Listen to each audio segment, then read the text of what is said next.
I am going to attempt my second bookbind. This time it is for Bunny by Mona Awad. I'm going to turn this paperback into a custom hardcover, but this video is not a tutorial. I am just documenting my experience learning, and I will link a playlist down below of some videos that taught me some things. Going into my second bookbind, I'm a little bit more comfortable with some of the basics, such as tearing the paperback cover off, although I am still a little bit hesitant of some damage. I do really like that I can remove some of these marketing pages that I don't really find useful or aesthetic in my books, so much more confident tearing those ones out as well. I am excited to do some new techniques with this bookbind and use some new materials, and this is a book I really like for how eerie and weird it is. At this point, I don't have a master plan for all of my bookbinds to have a cohesive or aesthetic look when it comes to materials and colors, but there are some aspects of the designs that are similar, such as this Victorian border on the front and back. I did want to stay true to the bunny silhouette and the hot pink accents for this design, and this quote for the back of the book really captures the eerie tone of this novel. One of the things I want to learn for my bookbinds is to use different kinds of vinyl, either different colors or different finishes on the same book. So for Bunny, I'm going to be using a metallic silver for the frames and accents, and then a matte hot pink for that bunny silhouette and the quote. Just like with my first bookbind, I am finding this process the most challenging. Not only the design of the cover, but also what designs turn out okay when weeding. Weeding is this part right here where you take out the scrap material and leave the pattern that you want displayed. I am noticing what doesn't come out right as far as being too detailed and too small for the size that I'm looking for. And also, unfortunately, I'm learning that certain fonts, I am having a difficult time for the quotes. I am finding that larger, bolder patterns are a little bit better. Dots definitely don't work. And cursive font works better for the smaller size for quotes. When it comes to the title of Bunny, though, you can see right here it is a bigger size, so it looks so much better, and it was much easier to weed too. I like this kind of font. I wish I could do this font for a quote on the back, but no luck this time. I am also experimenting with the spacers here to find the right size gap between the covers and the spines. I'm not sure if I nailed it this time, but it's headed in the right direction. Here is the part that I have been most excited about. I really want to do my own sprayed edges for my bookbinds. I know that metallic spray paint doesn't necessarily turn out well based on the tutorials that I've watched on YouTube, but this matte black, I was very optimistic would turn out. I tried to just do long strokes of paint and make it relatively light and layer it on, making sure that I got every angle possible. I wanted to be sure it didn't get too much in one spot because I was really worried of the pages sticking together. I was also really worried about this draft of wind going by that blew some of the paint back on me. Really need to pay attention to that next time. And my little buddy decided to come out and see what I was doing, and I don't think she was too pleased by the smell. Something else smells good in this yard, I'm sure. Here's the most satisfying part of this whole bookbind.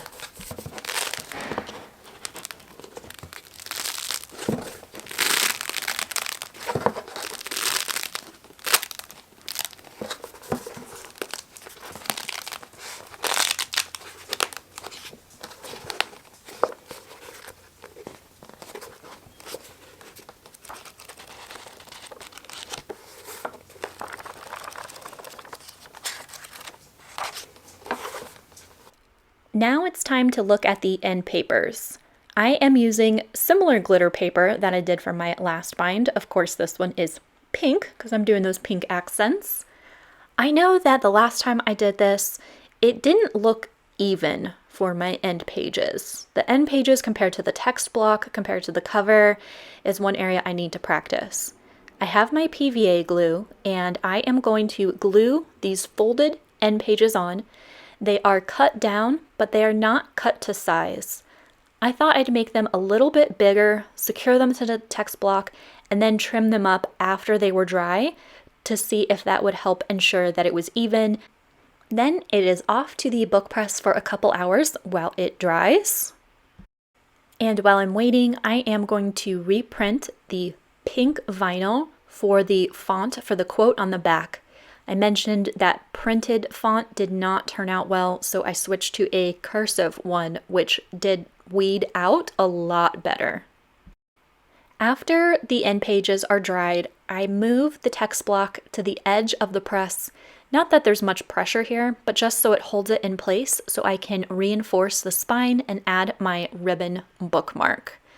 Then, of course, I need to leave it out while it dries, but I add this little charm, which, come on, I am right on theme for this book, aren't I? I'd really love to find a faux leather for my hardcovers.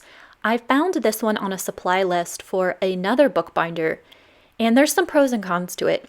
It is self-adhesive, and so I don't need to do any glue for it, which is great. It cuts down on the dry time, but also is harder to work with because once the chipboard touches it, it is stuck there. It's not going anywhere. But look how smooth that is.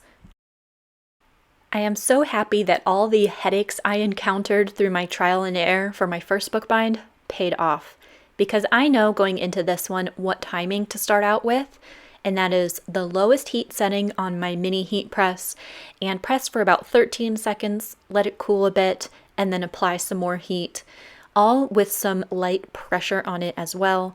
And then the biggest key factor is to let the vinyl cool completely before peeling it off.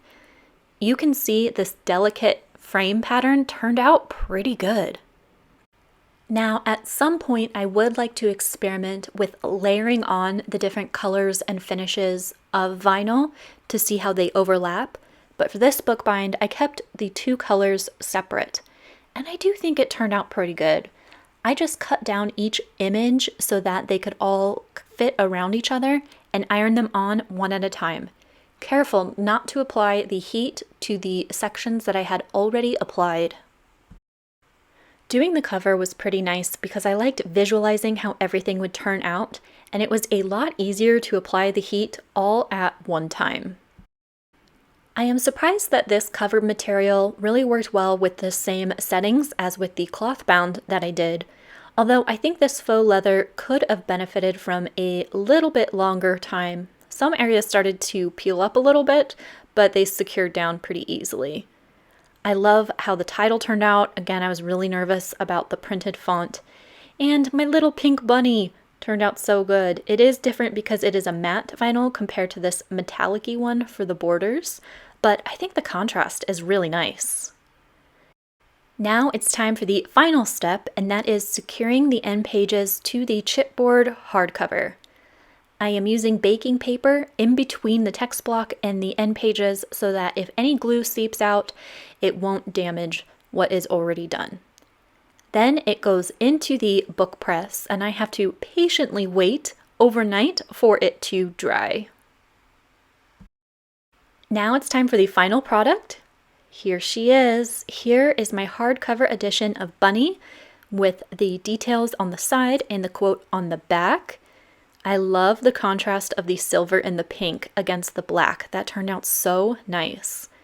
The end pages, I really like the color, but again, I'm having troubles getting it even, and I think my line of glue was a little bit thick because it was hard to open here to this title page.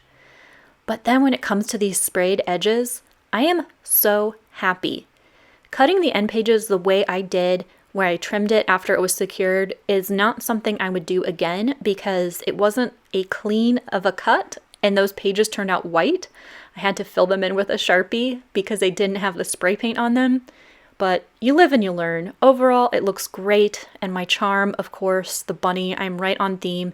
It is just enough of the theme and just enough of the pink accents. I think it really captures the whole tone of this book.